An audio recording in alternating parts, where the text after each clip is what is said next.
Obama's legacy on trial. With time running out, we take a look back at the Obama presidency and ask, what impact can he still make before he has to leave the White House? This is Inside Story.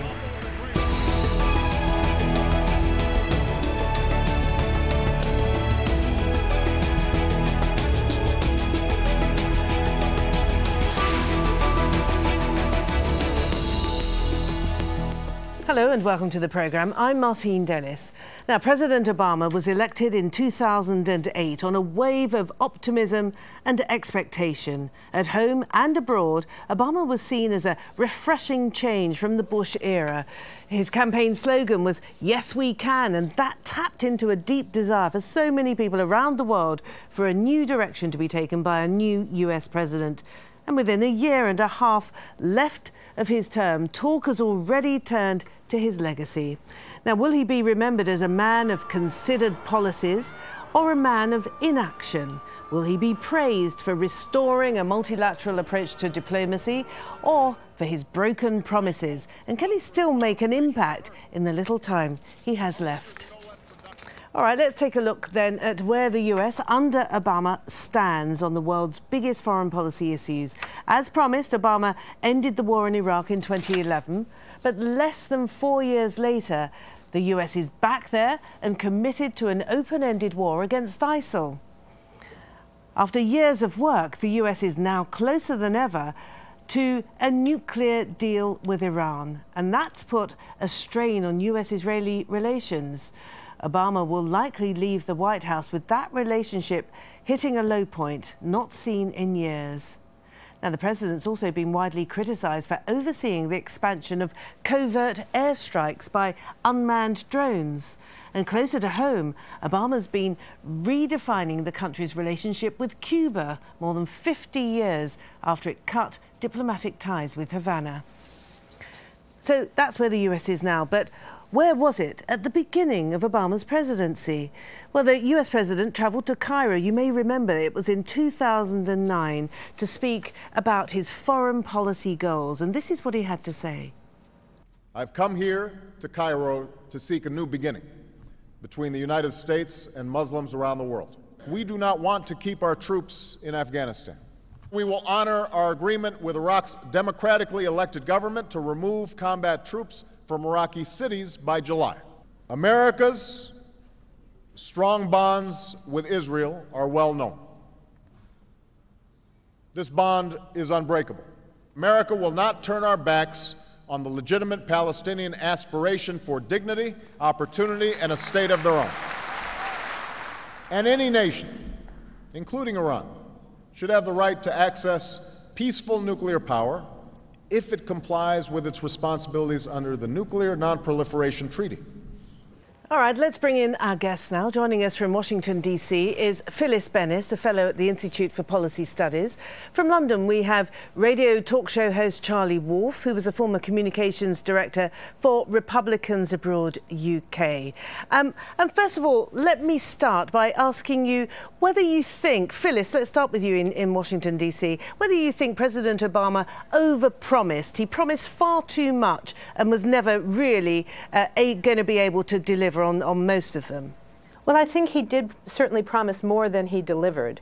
I think part of the problem was he didn't fight hard enough. He had the illusion that by force of persuasion he could somehow manage to deal with, at times, a very hostile Congress, a very hostile Republican opposition, and huge challenges in the world. And that didn't always work. It didn't work most of the time. So it's certainly true that while I think part of his legacy will be that of extraordinary statements of what the United States should be, his Cairo speech certainly being one of them. It was a wonderful set of goals, most of which were never implemented, most of which were perhaps more possible than we're seeing now, but he didn't fight hard enough for those goals. And Charlie, in London, clearly you're a Republican, but how did you feel come 2009 and that Cairo speech, which seemed to have an effect and an impact upon people regardless of political persuasion? How did you feel? Did you feel it was a very tall order? It was definitely a tall order, and just to follow up with Phyllis, even my very liberal family members, especially my younger, the millennials, they felt very let down by Mr. Obama because, yes, he promised, well, that the planet would heal and the oceans would recede, and I think they all got caught up in the rhetoric, and it just wasn't going to happen.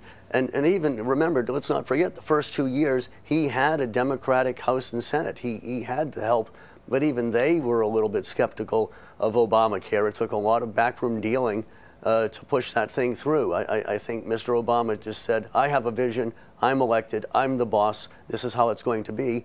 But that's not how it works. We have a system with, it's bicameral. There's two branches of government, or actually three, but two that legislate. And he learned it the hard way.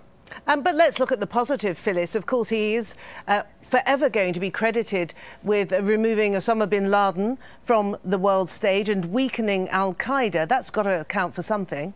Well, I'm afraid I don't see it quite that way. I think that the foreign policy successes that President Obama will be remembered for, what his legacy will include, will certainly be the reopening of ties with Cuba.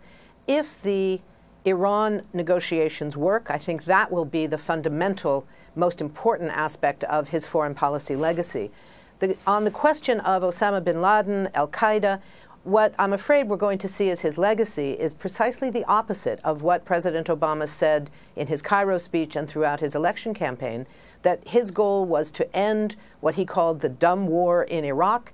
And of course, he did promise, as he did, to escalate the war in Afghanistan. He made the drone war his own, and he has now created his own version of George Bush's global war on terror, the GWAT, if you will.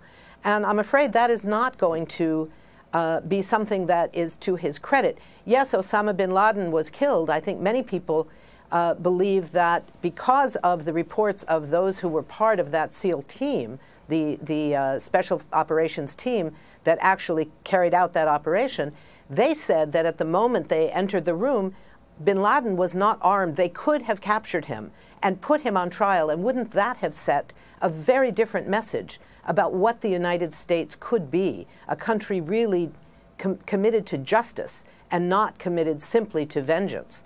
So I don't see the killing of Osama bin Laden as necessarily something that is going to resound to his credit that way. Charlie, you were going to say something. Yeah, I wouldn't want to second-guess a SEAL team on the ground. They did what they had to do to protect themselves, and I'm kind of glad the guy is dead and it's over with. I don't think I want to see a trial of bin Laden to give him a voice. So you'd see this as a triumph then? You'd see this, Charlie, as something very positive that will go on President Obama's scorecard? It's on his watch, so we got to give the guy credit, but I think this is something that, remember, would have happened at some point. You know, the credit goes to the SEAL team and to the people at the CIA, et cetera, the analysts who've been working on that for years. I felt he was spiking the football a little too much. He seemed to have based his whole second election on the death of Obama, and then it came back in his face because he made the mistake, of course, of leaving Iraq and I'm sorry. Yeah, sorry. I think Phyllis has just bin Laden, not the death of Obama. on yes, a Freudian slip. Forgive me. Yes, forgive me. No, I wouldn't wish that. But he was spiking the football a little bit too much. But his big mistake, of course, was not protecting the peace that was gained in Iraq by not having a status of forces agreement. So, as I think you alluded to before, yes, our troops got out of Iraq, and now they're going to have to possibly go back in. It's a mess again. Okay, Phyllis is sighing with disagreement to that point. Phyllis? Right. I'm sorry to disagree, but yes, the U.S. troops are already back on the ground. There are boots on the ground, 3,000 pairs of them. We don't know how many other pairs of perhaps sneakers from CIA and special forces that we're not being told about, but we know there are 3,000 ground troops on the ground back in Iraq. The war is escalating. It's not ending. And the presence of U.S. troops, the U.S. bombing is making things worse throughout Syria, throughout Iraq. In Yemen, if the involvement of the U.S. backing the new Saudi aggression in Yemen is making things worse and not better. Sorry, can I take you back? Can I take you back to the point with regard to US-led forces conducting air raids against ISIL positions? The stated objective is to destroy and degrade. What else is the US expected to do? They've been requested specifically by the Baghdad government. They've been requested to do many things. A request doesn't necessarily mean it's the right thing. I understand that both people in some circumstances and governments in far too many circumstances will request military assistance, military engagement, thinking that's the only solution. This was what we learned from George Bush when he said on September 12th, after the attack on the Twin Towers, that we either go to war or we let him get away with it. It was a Manichaean divide. It was wrong then, and it's wrong now, to say that the only thing to be done to stop ISIS is to go to war. It's not working, and it's not, in my view, it's not going to work. There are a host of other alternatives besides war that have to do with diplomacy, have to do with negotiations, have to do with an arms embargo, have to do with humanitarian aid on a far larger scale. There's a whole host of things that need to be done that do not include going to war. And Charlie, there are those, of course, who suggest, Charlie, that the whole ISIL phenomenon has come about, partly at least, as a result of a policy failure emanating from the United States. Yes, I mean, the big picture item, whether we're talking Syria, ISIL, etc., is this inability to lead. Unfortunately, Mr. Obama does not like to project power. He feels embarrassed by it. And projecting power and the show of strength is not necessarily going to war. It's that convincing threat and projection of power that is the best way of preventing the use of that power. And he's never learned how to do that. We are weak now, unfortunately, on the world stage. Just ask the opinion of the Russians, and Mr. Putin has no respect for us right now. There's a vacuum that developed in the Middle East, and that's where ISIL came from. You know, this theory of leading behind has been a massive failure. Phyllis, can I move you on to the other, perhaps the biggest element of foreign policy that I'm sure that so many people will attribute to the fail side of this debate, and that is, of course, the Israel-Palestine conflict, because rarely have relations between the United States and Israel been at such a low point, and many people consider that, in fact, the whole issue of a Palestinian independent state has been put on the back burner. Well, let me just say one thing to respond to something we just heard about Iraq, and that is on the question of the creation of ISIS. ISIS is not a response to the withdrawal of U.S. troops by President Obama. It emerged in reaction to the presence of U.S. troops sent in by President Bush. ISIS was created in an earlier iteration in 2004. That's the origins of ISIS. It's not about the withdrawal of troops. On the question of Israel-Palestine, the relationship, the political relationship, is at a very tense level. But the policy relationship, we should note, has not changed. The U.S. is still sending $3.1 billion of our tax money to Israel, the 25th wealthiest country in the world, according to the CIA, directly to its military. We are still supporting it, protecting it in the United Nations, making sure that there is no accountability for potential Israeli war crimes. The fact that now the Obama administration is saying that they are considering a reconsideration of that policy, I think is a huge victory. This is one possible way that we're going to see a success. The kind of diplomacy that the U.S. has been controlling for the last 24 years, which has completely failed to bring about any kind of justice, peace, a Palestinian state, all we have seen has been the rise in the number of illegal settlers to somewhere between 550,000 and 600,000. These are illegal settlers who are breaking international law simply by getting up in the morning. That could be something that now Phyllis, that's crazy. Potentially going to change because Congress has now seen 60 members who are prepared to skip the speech, the extremist speech of a very extremist prime minister who was just reelected in Israel, Bibi Netanyahu. And that fact has given permission, if you will, for U.S. policymakers to finally start thinking about an entirely new approach. I'm sorry. Charlie, this is fantasy land. Charlie, I'm sorry. This is fantasy because land. we could hang about all day and we could go back and forth, but I need to move you on to the next subject, Charlie. The Iran talks, and we fully expect there to be a deal within the next 24 hours or so. Now that is a significant achievement for an administration. It's taken years to get to this point. And that is something that President Obama will be remembered for. He'll be remembered for it, unfortunately, probably in 20, 30 years' time, but not for the reasons he hopes for. This is John Kerry's folly and Mr. Obama's folly. This is going to change the balance of power in the Mideast in ways we really don't want to see. And I'm not just talking vis-a-vis Israel. I'm talking about the Gulf states, Egypt, Turkey, etc. This is going to start an arms race down there.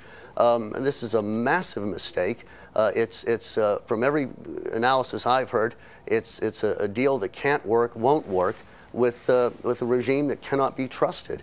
And I'm surprised they're doing this. And it's, again, the hubris of Mr. Kerry, who essentially is doing this for his Peace Prize. Okay. So this is a all right, massive Charlie, mistake. Thank you for that. Let's now talk to James Hohmann, who is a national political reporter at Politico, who also joins us from Washington, D.C. On that point, James, we're talking about the possible successes that President Obama will be hailed for, if not immediately, sometime down the road. And I'm suggesting that the agreement with Iran is one of those. Would you agree?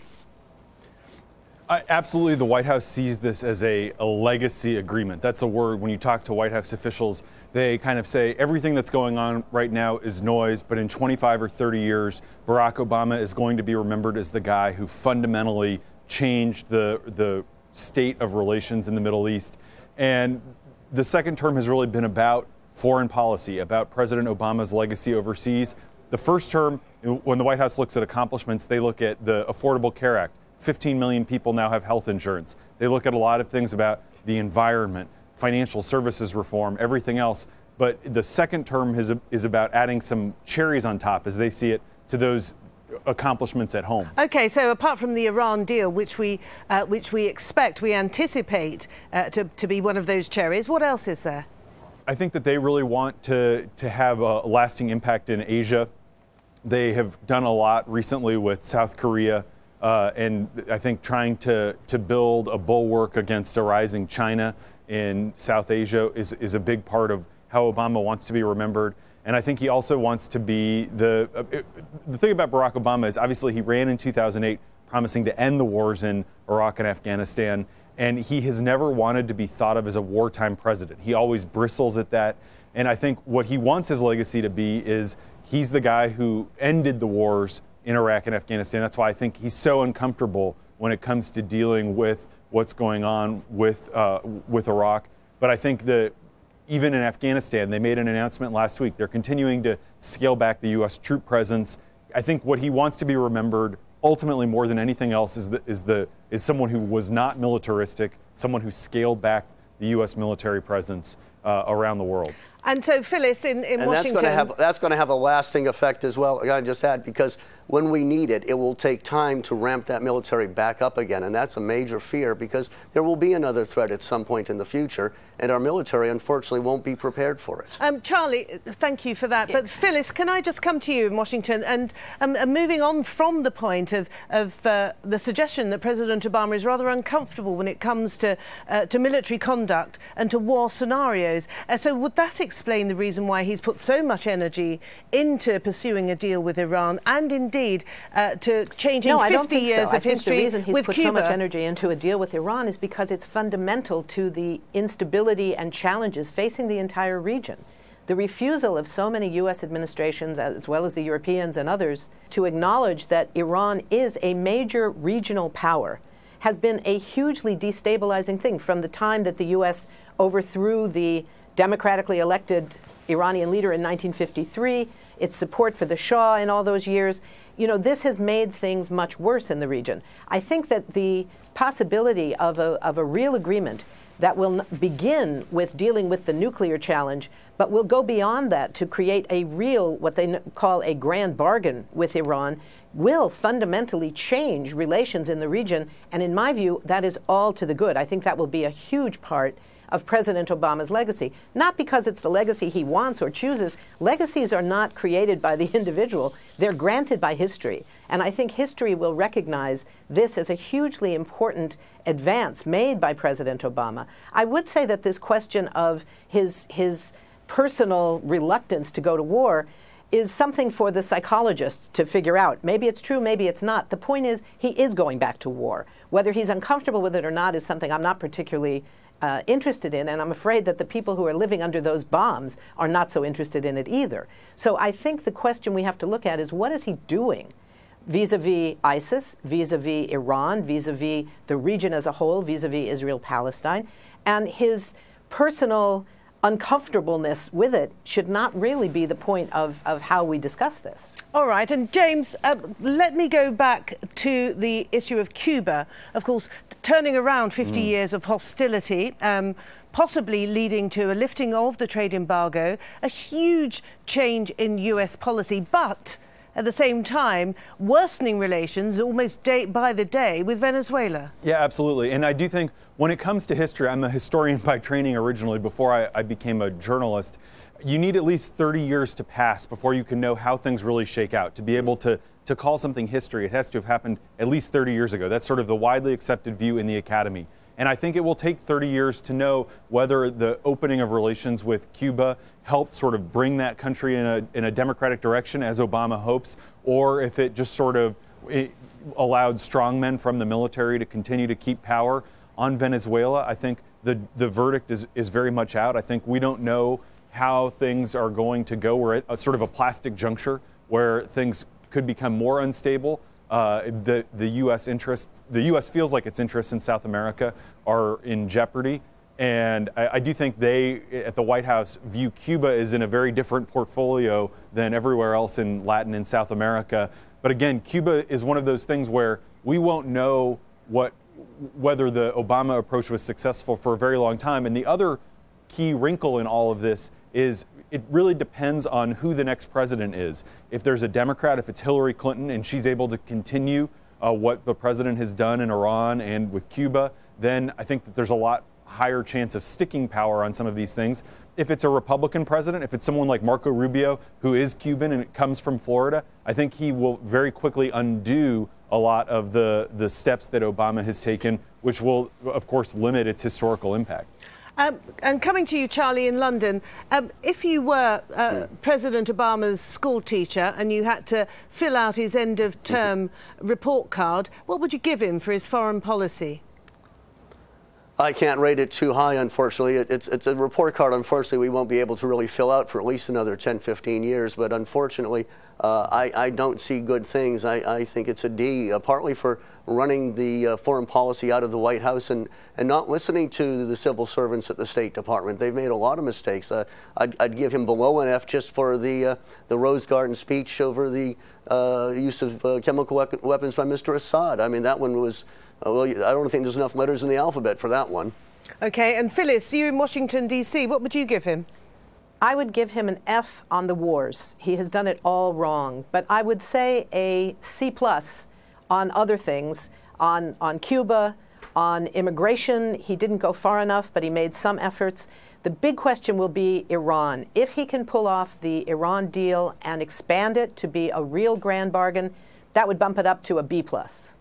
And James, to you, if you were looking at President Obama and looking through the entire range of foreign policy initiatives, or the lack of them, how would you view his progress to date? I think that it will be viewed very differently in 30 years than it is today. I think inherently in America, I'm reluctant to give a letter grade, but what always happens, no matter who the president is, that over time they are viewed more and more favorably. Their actions are viewed more favorably. And I think Obama's going to end up being in that boat, barring kind of the world becoming a much more dangerous place and some of these efforts failing, in which case, I think he could be seen as a Jimmy Carter-like figure, and we just don't know how it will play out. Seeing as you refuse to be drawn into my little game, James, just tell me one thing. Do you think he's got enough time to improve his score? Has he got enough time to make a real difference? Yeah, we learned today, he's going to Kenya this summer. I think Africa will be a big focus in the final year. of his term. I think that there are certain places that haven't gotten a lot of attention that he will be able to give attention to. Now that the Republican opposition controls both chambers of Congress, the president's not going to be able to get anything done at home. So his primary emphasis, I believe, in the final 18 months is going to be overseas. James Hohmann in Washington, D.C., thank you very much indeed. Charlie Wolf in London, thank you very much too. And Phyllis Bennis in Washington, thank you very much indeed. Thank you all, thanks to all of our guests. And thank you, of course, as ever, for joining us. Now, if you've got anything that you'd really like to add, any comments, any questions, remember, you can always go to our programme page at aljazeera.com. You can also post your comments on facebook.com/AJ Inside Story, or you can send your tweets to @AJStory. I'm Martine Dennis, and from the whole team here in Doha, thanks for watching and bye for now.